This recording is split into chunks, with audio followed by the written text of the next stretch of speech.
El sol de la Ciudad de México se filtraba tímidamente por las cortinas de su pequeño departamento en la Narvarte, pintando un cuadro familiar que Ricardo Mendoza atesoraba cada mañana. Eran las 6:30 y el aroma a café recién hecho que Elena, su esposa, preparaba con devoción, ya impregnaba el aire. Ricardo era un hombre de 38 años, con una melena oscura que siempre intentaba domar sin éxito y unos ojos vivaces que delataban una pasión inquebrantable por la arquitectura. No la arquitectura de los rascacielos fríos y desalmados, sino la que conectaba con la gente, con su entorno, con la historia. Se levantó con el sigilo de un ninja para no despertar a Sofía, su hija de 7 años, cuyo pequeño mundo giraba alrededor de cuentos de hadas y dibujos a lápiz que a él le gustaba creer que heredaban su vena creativa. En la cocina, Elena, con su sonrisa habitual que le iluminaba el día, ya tenía su desayuno listo. Un par de huevos revueltos con frijoles refritos y tortillas de maíz, el combustible perfecto para el largo día que le esperaba. «Buenos días, mi amor, ¿qué tal dormiste?», preguntó ella, sirviéndole el café en su taza favorita, la que tenía un grabado de la pirámide del Sol.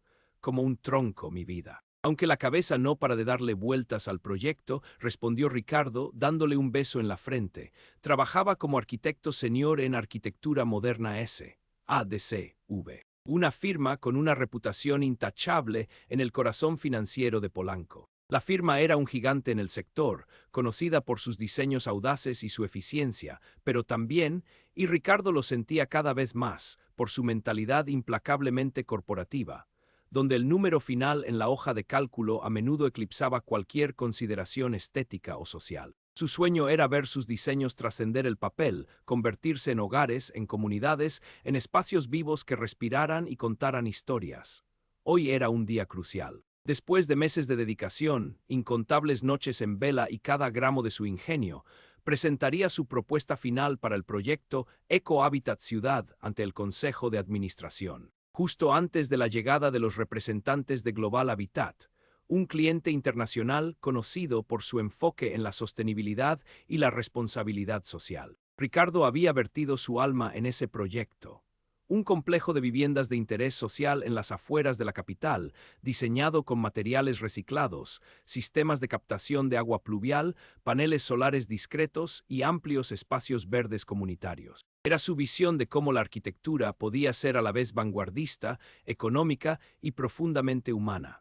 Su trayecto en Metrobús desde la Narvarte hasta Polanco era un microcosmos de la vida chilanga. El murmullo constante de las conversaciones, el aroma a tacos de canasta en las esquinas, el ir y venir incesante de la gente.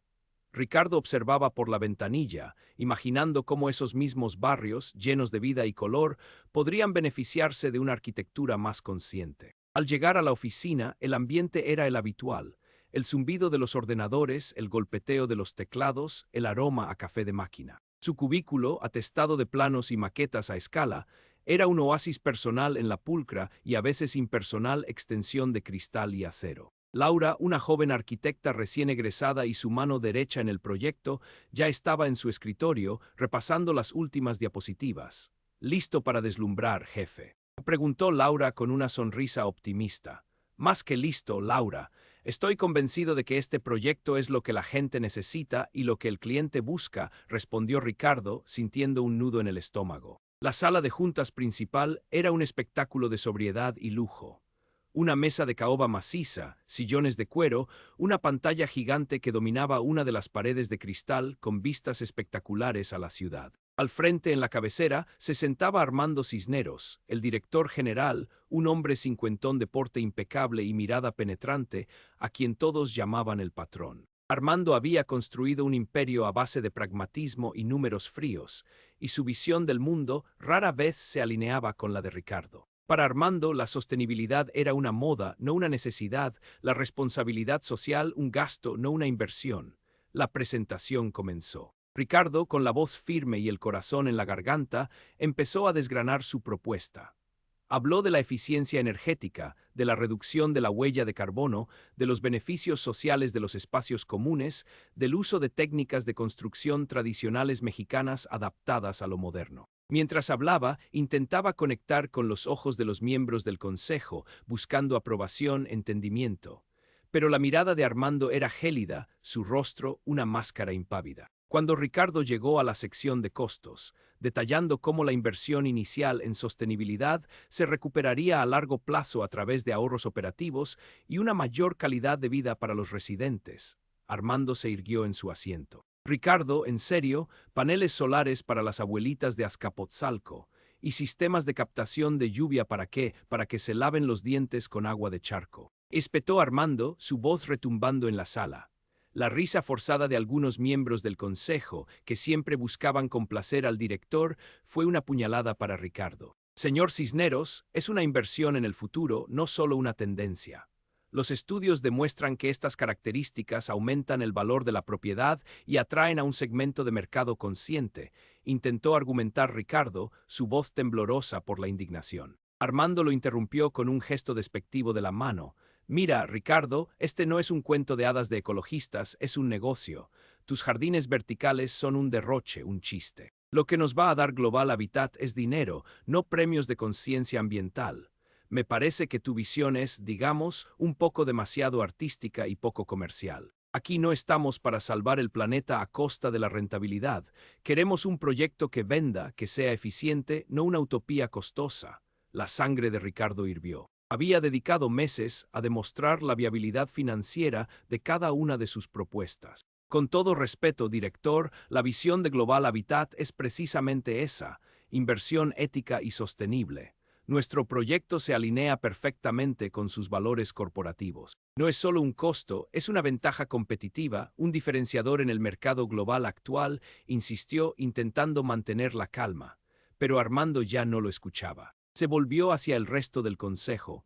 Señores, agradezco la pasión de Ricardo, pero debemos ser realistas. Para la presentación con Global Habitat simplificaremos esto. Eliminaremos los detalles excesivos sobre la biodiversidad autóctona y nos centraremos en la eficiencia constructiva, los tiempos de entrega y, por supuesto, la rentabilidad. Necesitamos un proyecto robusto, no uno que parezca sacado de un festival de flores.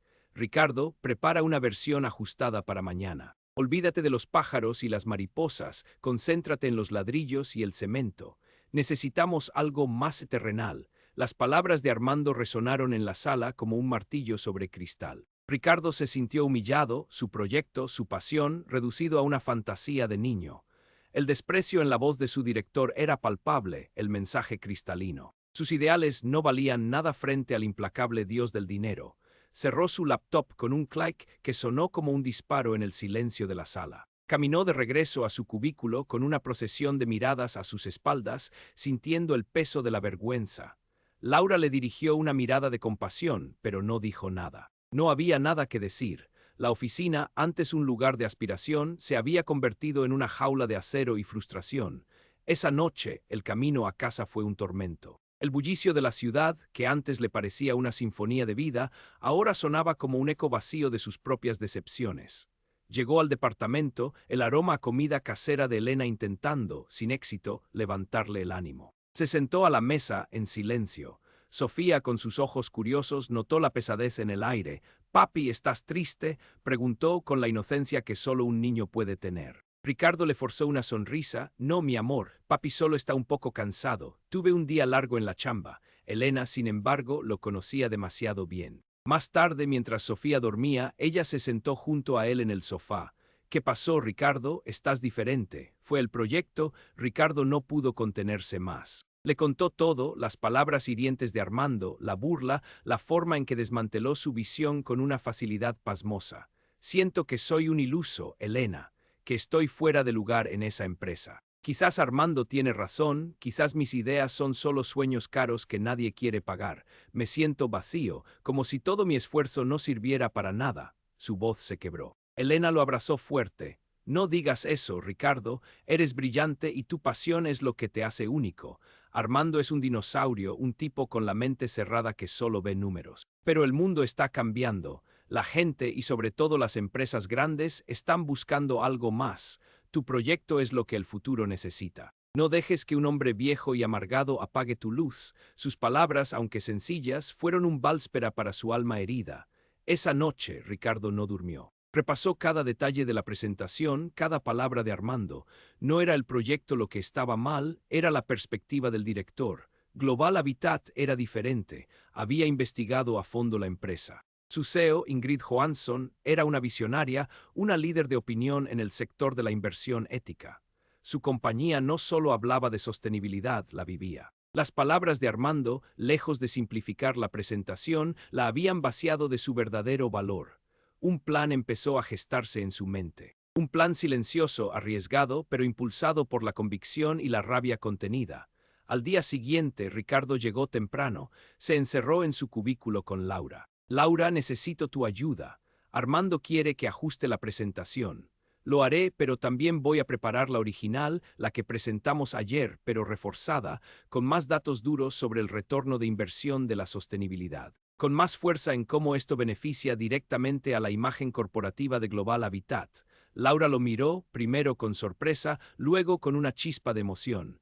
¿Estás seguro, jefe? Si el patrón se entera, Ricardo la interrumpió, Laura, creo en este proyecto y creo en lo que Global Habitat representa. Si no hago esto, no podré mirarme al espejo. Necesito tu apoyo para pulir los números, buscar más casos de éxito de proyectos similares en otros países, y que todo esté impecable. Como si fuera una presentación paralela, pero sin que Armando lo sepa. Será nuestro as bajo la manga, por si acaso. Los siguientes días fueron un torbellino de trabajo secreto. Ricardo y Laura se quedaron hasta tarde, revisando cada diapositiva, cada cifra. Ricardo convirtió su frustración en combustible. Cada gráfica, cada imagen de las comunidades beneficiadas, cada detalle sobre la eficiencia hídrica o energética se cargó de una nueva urgencia. No solo iba a presentar un proyecto, iba a defender una visión, un ideal. El ajuste de Armando se hizo, una versión anémica, desprovista de alma, centrada únicamente en el costo-beneficio más básico. Ricardo sabía que esa no era la verdadera historia de su proyecto. La verdadera historia estaba en la otra presentación, la que estaba escondida en un USB cifrado en su bolsillo. El día de la gran reunión llegó. El ambiente en la oficina era de expectación tensa. La comitiva de Global Habitat estaba compuesta por Ingrid Johansson, CEO de la División de Proyectos Globales, una mujer imponente de unos 50 años, con un aura de autoridad tranquila y una mirada inteligente que parecía ver a través de las personas. Venía acompañada de su director de operaciones y una consultora de sostenibilidad. La sala de juntas estaba aún más impecable que de costumbre. Los nervios de Ricardo eran un nudo apretado en su estómago. Armando Cisneros, radiante y autocomplaciente, dio la bienvenida a la delegación en un inglés fluido, pero con un acento forzado que Ricardo siempre encontraba cómico. Es un honor tenerlos aquí. Estoy seguro de que se sentirán impresionados con nuestra propuesta para Eco Habitat Ciudad. Es un proyecto que combina eficiencia, modernidad y, por supuesto, la indiscutible rentabilidad que nos caracteriza. Armando tomó el control de la presentación. Ricardo, sentado en una esquina discreta de la mesa, observaba cómo su proyecto era despojado de su esencia. Armando presentó la versión ajustada, esa que eliminaba gran parte de las innovaciones sostenibles y sociales, limitándose a los aspectos puramente económicos. Habló de metros cuadrados, de márgenes de ganancia, de tiempos de construcción. En ningún momento mencionó la visión original de Ricardo, ni el impacto positivo en la comunidad, ni el valor añadido de la sostenibilidad más allá de un superficial cumplimiento de normativas. Incluso en un momento dado hizo un comentario sutil, refiriéndose a las ideas iniciales, quizás un poco idealistas, que hemos sabido aterrizar para hacerlas viables. Una indirecta clara a Ricardo. La señora Johansson escuchaba con atención, su rostro impasible, pero Ricardo notó un ligero ceño fruncido cuando Armando pasó por alto los detalles de los sistemas de energía renovable o la gestión del agua. Hubo pocas preguntas durante la presentación de Armando, lo cual era inusual para una delegación tan meticulosa. Era como si el equipo de Global Habitat ya supiera lo que esperaban y lo que se les presentaba no terminara de encajar. Cuando Armando concluyó, un silencio incómodo flotó en la sala. Fue la señora Johansson quien rompió el hielo. Gracias, señor Cisneros. Su presentación es muy clara en cuanto a la viabilidad económica y la eficiencia constructiva.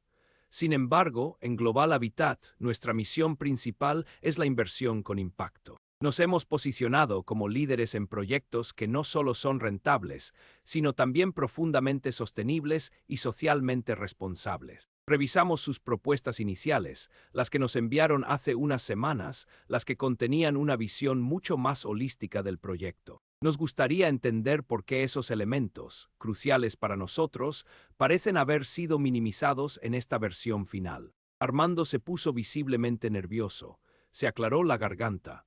Ah, sí, bueno, esos eran conceptos iniciales, ideas que, si bien son valiosas, a veces requieren de un ajuste de realidad para ser implementadas a gran escala. Hemos buscado el equilibrio perfecto entre la visión y la ejecución práctica, siempre pensando en la rentabilidad de la inversión, por supuesto. Intentó sonreír, pero su nerviosismo era evidente.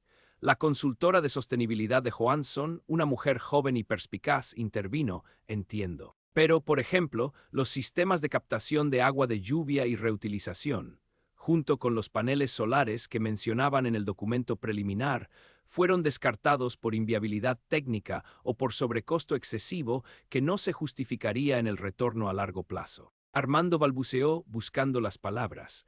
Bueno, consideramos que la inversión inicial era demasiado alta para él y para el retorno esperado a corto plazo. No queremos sobrecargar el proyecto con elementos, digamos, accesorios. En ese instante, una fuerza inesperada impulsó a Ricardo. Era ahora o nunca. Con un asentimiento casi imperceptible de Laura, se irguió.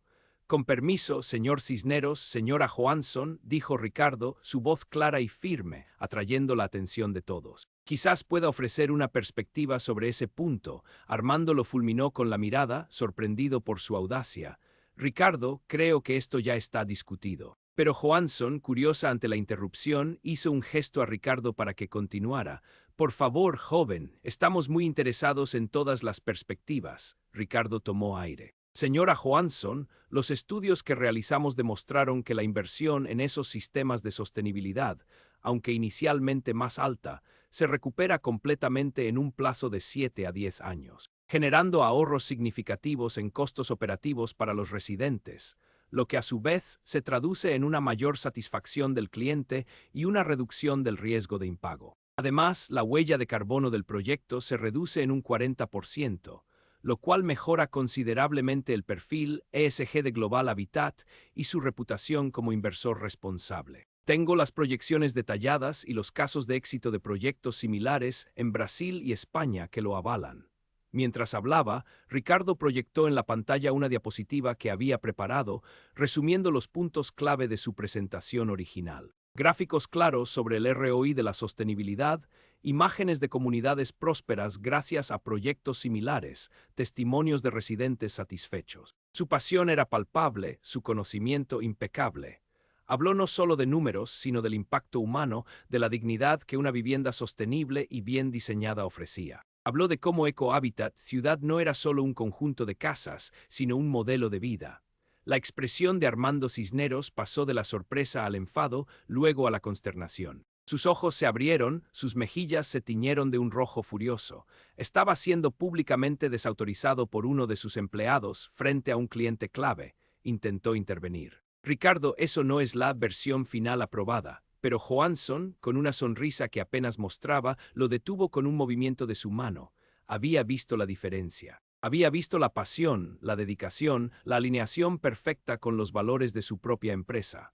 Joven Mendoza podría explicar con más detalle los aspectos comunitarios y de integración social que su propuesta original incluía. Ese es un pilar fundamental para nosotros. Ricardo se explayó, mostrando planos de los huertos urbanos comunitarios, los centros de reciclaje, los espacios multifuncionales para talleres y actividades vecinales. Este proyecto no solo construye viviendas, señora Johansson, construye tejido social, fomenta la pertenencia, la cooperación, reduce la migración de las zonas rurales a la capital al ofrecer un estilo de vida digno y sostenible. Es una inversión en el futuro de México y en la reputación global de Global Habitat. La mirada de Ingrid Johansson se encontró con la de Ricardo, una mirada de reconocimiento y aprecio. Joven Mendoza, dijo ella, su voz resonando en la sala ahora en completo silencio, su visión es exactamente lo que buscamos. Demuestra una comprensión profunda de lo que significa ser un inversor de impacto en el siglo XXI. La propuesta que nos acaba de presentar es la que queremos. De hecho, quisiéramos que usted, y no otra persona, sea el arquitecto líder y enlace principal con nuestro equipo para el desarrollo de EcoHabitat Ciudad. ¿Sería posible para usted asumir esa responsabilidad? El aire se cortó con un cuchillo. Todos los ojos se volvieron hacia Armando Cisneros, quien estaba pálido, casi lívido. La humillación era completa, pública e irrefutable. Su propio empleado, aquel al que había denigrado y cuyas ideas había tildado de fantasías, acababa de ser elevado por encima de él, por el cliente más importante del año. Ricardo miró a Armando no con regocijo, sino con una calma serena. Había defendido su trabajo, sus ideales. Sería un honor, señora Johansson. Estoy plenamente comprometido con este proyecto y con la visión de Global Habitat. Armando Cisneros intentó recuperar algo de control, forzando una sonrisa tensa. Claro, señora Johansson. Por supuesto, Ricardo es uno de nuestros arquitectos más talentosos. Estará encantado de liderar el proyecto. Siempre ha tenido un gran potencial, ¿verdad, Ricardo? Su voz temblaba ligeramente. Pero el daño ya estaba hecho. La señora Johansson asintió con una sonrisa. Excelente, esperamos grandes cosas, joven Mendoza. La reunión concluyó poco después. Mientras la delegación de Global Habitat se preparaba para partir, Ingrid Johansson se acercó a Ricardo y le estrechó la mano con firmeza. Tenga un buen día, joven, nos vemos pronto. Su mirada fue un mensaje claro, lo había visto, lo había entendido. Armando Cisneros, con la cara descompuesta, lo llamó a su oficina inmediatamente. Ricardo, ¿se puede saber qué demonios crees que haces? Me has avergonzado frente al cliente, has violado todos los protocolos. Ricardo lo miró a los ojos, con la misma calma que había mostrado en la presentación. Director, hice lo que creí correcto para la empresa y para el proyecto. Usted me pidió que ajustara la presentación. Yo la ajusté para el cliente, no para usted. Global Habitat busca sostenibilidad real, no una fachada. Si no les hubiéramos mostrado la verdadera visión, habríamos perdido el contrato. Y usted sabe que este proyecto es crucial para la firma. Armando no tenía una respuesta convincente. Había sido superado no solo en ideas, sino en estrategia. La voz de Ricardo sonaba ahora con una autoridad que nunca antes se había atrevido a mostrarle. El silencio entre ellos fue pesado, cargado de la derrota de Armando y la victoria silenciosa de Ricardo. En los días siguientes, la noticia corrió como pólvora por la firma. Ricardo Mendoza, el arquitecto de las fantasías, había salvado el proyecto estrella. La junta directiva, informada del incidente por la propia señora Johansson, que había elogiado la visión y la valentía de Ricardo, ya no veía a Armando Cisneros con los mismos ojos. Su pragmatismo, que antes era una virtud, ahora parecía una miopía costosa. Armando fue discretamente relegado. Su influencia disminuyó. Ricardo, por su parte, no solo se convirtió en el líder del proyecto Ecohabitat Ciudad, sino que su visión para una arquitectura más consciente empezó a ganar tracción dentro de la firma. Se le otorgó más autonomía, se le confió la supervisión de nuevos talentos, y su nombre comenzó a asociarse con la Dirección Futura de Arquitectura Moderna S.A.D.C. Una noche, semanas después, Ricardo estaba en casa, revisando los planos de Ecohabitat Ciudad, ahora con plena libertad para implementarlos. Elena se acercó y le dio un beso en la cabeza. ¿Qué tal el día, mi amor?, preguntó. Ricardo sonrió, una sonrisa genuina y llena de satisfacción. Maravilloso, Elena, simplemente maravilloso. Parece que las abuelitas de Azcapotzalco sí van a tener sus paneles solares y sus jardines verticales. Y Armando, bueno, Armando ya no está tan terrenal como antes. Elena rió y Sofía, que dibujaba en el suelo, levantó su lápiz para mostrarle un dibujo de una casa llena de flores y mariposas. Era la casa de sus sueños, la casa que su papá, a pesar de las humillaciones, había logrado convertir en una realidad. Ricardo había aprendido que la verdadera venganza no era la caída del otro, sino la propia elevación, la demostración silenciosa de que la convicción y la integridad podían, al final, superar la arrogancia y el abuso de poder. Su proyecto, una vez humillado, ahora se erigía como un faro de esperanza, no solo para las comunidades de México, sino también como un testimonio del poder de una visión. 21.528 caracteres.